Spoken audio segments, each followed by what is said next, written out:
Hello, I'm Richard Huber and I'm pleased to welcome Bruce Holcomb, Space Products Manager at Teledyne e2v HiRel to SAT-TV. Now I want to start by talking about the Space-COTS dilemma. Teledyne has produced a white paper on the topic, but can you start by defining what it means? So the Space-COTS dilemma is the title of one of our white papers, so let me explain in a little more detail. First of all, space is a tough environment for solid-state electronics. We all know this, right? Most commercial semiconductor companies don't address the space market as it's challenging to deliver a reliable product at a profit. Compared to the commercial sector, the volume for a traditional space system is extremely small, maybe 20 to 50 units. Yet these satellites require the ultimate reliability, usually 10 years or more in a very hostile radioactive environment that is not friendly to semiconductors.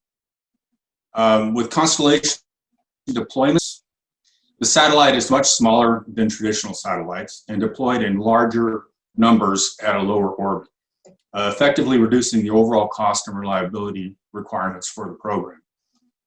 When discussing the Space-COTS dilemma, the question becomes, how do we reduce production costs while still ensuring that we deliver a reliable device that gets the job done for the program? So Bruce, what makes it harder and more costly to produce semiconductors for space? And what are the different challenges of producing semiconductors for traditional large geo satellites versus lower flying smaller satellite constellations? Okay, so let's start with the COTS market. Cell phones come to mind. It's a perfect example. Compared to satellites, cell phones are relatively cheap, and that's open for debate now, but relatively cheap and easily replaceable. Occasional failures are tolerable. They only have to last 3 or 4 years maybe on the outside. Radiation tolerance is a non-issue since they live in a relatively easy life in our pocket or purse. For phones and other true commercial sectors, the market is massive. The ICs are relatively cheap, and there is a huge range of functions and technologies that are available to designers. In contrast, in space, semiconductors don't perform well in radioactive environments. This is evident in the increasing amount of space junk that's floating around up there, right? For large traditional geosatellites parked in higher orbits, ICs face an extreme environment that is not conducive to long-term reliability. Compared to commercial, the volume is very, very small, but these devices must be tested and qualified to meet the radiation extremes in demanding physical environments for mission lives that often exceed 10 years or more. For multi-billion-dollar satellite investment, the ICs simply cannot fail. So the business case for manufacturing ICs for space is much harder to make than for the commercial market. Simply put, manufacturing, testing, and qualifying traditional space semiconductors is a difficult, time-consuming, and very expensive endeavor.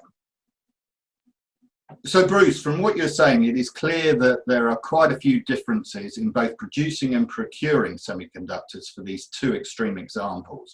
We now have the issue for the new LEO trends to contend with. Can you explain why the constellation market is so unique? Sure.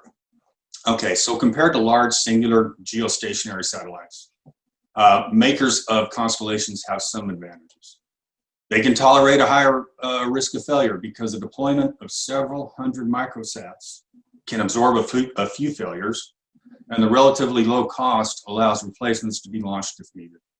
Having said that, several hundred microsats can't cost $1 billion each. So costs must be several orders of magnitude less for the economics to work. To summarize, the constellation market has much bigger volume requirements than traditional geosats, but still tiny compared with commercial. So constellation semiconductors must be cost-effective for the program or mission. These ICs, even in LEO orbit, have a relatively hard life and still must be reliable enough to meet the program requirements. For all of these reasons, the constellation semiconductor market is just too much cost and effort for commercial IC manufacturing. Am I right in saying for semiconductor suppliers to the constellation market, a successful business case requires finding ways to repurpose cheaper commercial off-the-shelf parts to make them reliable enough to get the job done, in lower altitude constellations?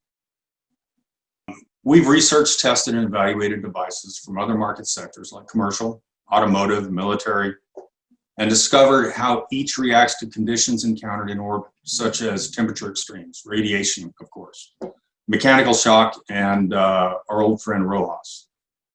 We've evaluated the trade-offs of using certain commercial technologies for shorter LEO missions. We then follow an evaluation, test, and qualification process that typically includes the following steps. Perform radiation testing specifically tailored to LEO exposures, and if successful, then we test the wafers and/or the die on a lot accept basis to ensure reliability of the entire population. Depending on mission requirements or program requirements, determine whether to package in plastic or possibly in a hermetically sealed ceramic. Then we perform 100% testing to ensure reliability for the mission duration. So, we can deliver product that adequately meets the reliability requirements at a cost-effective price, effectively solving the Space-COTS dilemma. To kind of close it out, there is much more detail to these processes, and those details are included in our white paper, which is located on our website. Fantastic. Well, thank you for joining us today, Bruce, and hopefully in the near future we'll have an update.